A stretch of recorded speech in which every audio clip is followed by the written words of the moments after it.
দুধ বেচতে গেছি পিঙ্গলাকাঠির বাজারে। সেখানে দুধের সের 12 টাকা, আধা সের 6। আধা সেরকে সেকালে আমরা আজ্যের বলি। আজ্যের দুধে 1-2 টাকা লাভ।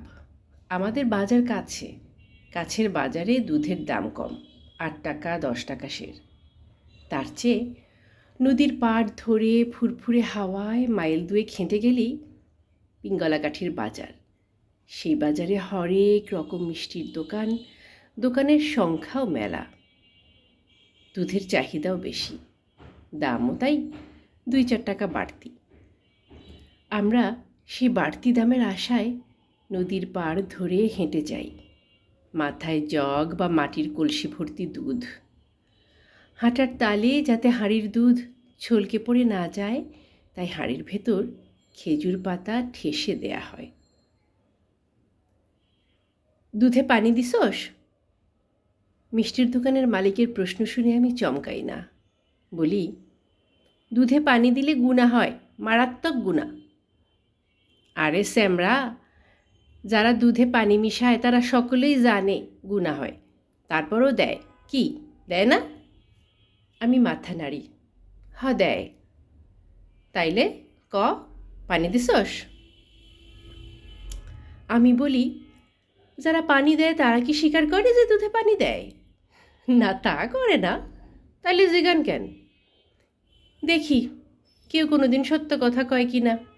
খুব ইচ্ছা কোনোদিন কেউ আইসা মুখের উপর সত্য কথাটা কইব যে অভাবের সংসার, এই দুধ বেচা সংসার চলে, পানি না মিশাইলে খামু কি কন, পয়সা থাকতে অসৎ হইছি।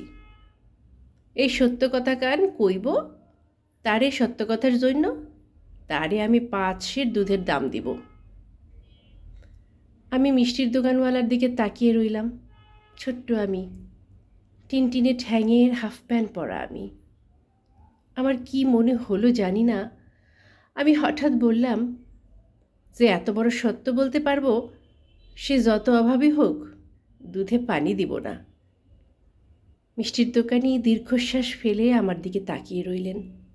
তারপর সময় নিয়ে বললেন, 2 টাকার জন্য যে এই এত পথ হাঁটতে আসোস, কষ্ট হয় না? আমি বললাম, হয়। তাইলে আসোস কেন? আম্মার লাইগা? আম্মার লাইগা?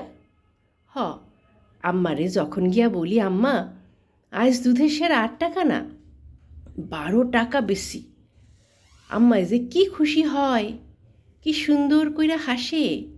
ওই সুন্দর হাসি দেখনের জন্য এত দূর আসি। দোকানে অনেকক্ষণ চুপচাপ তাকিয়ে রইলেন, স্তব্ধ।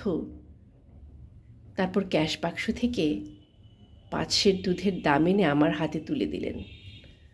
আমি অবাক চোখে তার দিকে তাকিয়ে রইলাম। তিনি বললেন, অসুন্দর জিনিস আবিষ্কারের চাইতে সুন্দর জিনিস আবিষ্কারের আনন্দ অনেক বেশি। যা বাড়ি যা। আমি বাড়ি গেলাম না, তার গা ঘেঁষে দাঁড়িয়ে রইলাম। মানুষটা জানেন না, এই টাকা নিয়ে আমি বাড়ি যেতে পারবো না। আমার মা এই গল্প বিশ্বাস করবেন না। পৃথিবীর কিছু কিছু গল্প পৃথিবীর চেয়েও সুন্দর, ফলে সেই সব গল্প কেউ বিশ্বাস করে না। সেই সব গল্প তাই হয়ে থাকে অপার্থিব, অবিশ্বাস্য।